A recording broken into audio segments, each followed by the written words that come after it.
আসসালামু আলাইকুম সম্মানিত কৃষিপ্রেমী ভাই বোনেরা।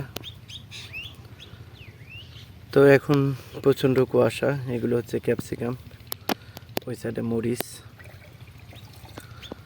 তো এই সময় চারা করতে গেলে একটু সতর্কতা অবলম্বন করতে হয়। তো এদিকে আছে বেগুনের চারা।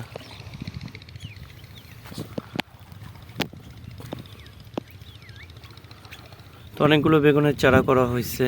এদিকে এটা লুনা ইউনাইটেড সিডসের, ওইদিকে গ্রিন বল, তারপর হচ্ছে প্রীতম, তারপর হচ্ছে ইস্পাহানের চৌতি, তারপর ওই দিকটা করছি ললিতা, এবং ওইদিকে হচ্ছে গিয়ে এগ্রোয়ানের বিগ বস।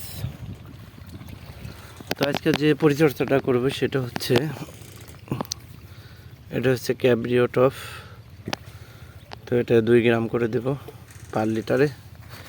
এবং আর হচ্ছে ছোট ছোট পোকা আসে, যেমন থিপস বা ছোট ছোট পোকা আছে।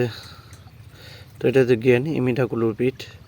তো আপনারা যদি ইমিটাপ পান তো এই ওষুধগুলো একটু ভালো, গেনের থেকে ভালো কাজ করে।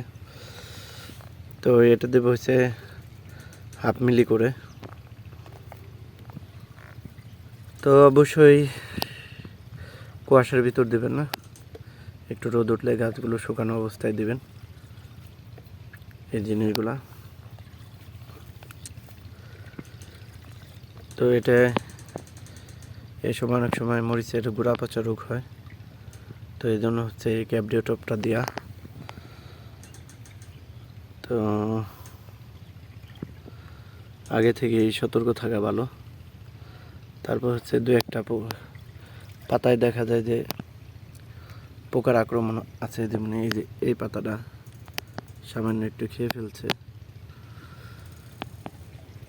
তো তাহলে এই যে এদিকের পাতাটা অল্প একটু খেয়ে ফেলছে। তো যদি এই ইমিডাক্লোপিড দেয় তাহলে পাতাগুলো সেফ থাকবে, সেই সাথে পচনের হাত থেকে ক্যাব্রিও টপ। কারণ এই সময় কুয়াশার কারণে গোড়া কিছুটা ভিজে ভিজে থাকে। আজকে একটু রোদ আছে, কিন্তু গত 2 দিন কিন্তু রোদ ওঠে নাই। তো রোদ না উঠলেই এই গোড়া পচাগুলো আসতে পারে। তারপর হচ্ছে এই কোকোপিটের ভিতর কিন্তু টাইকো কম্পোস্ট দেওয়া ছিল, সেখান থেকেও একটা প্রোটেক্ট পাবে।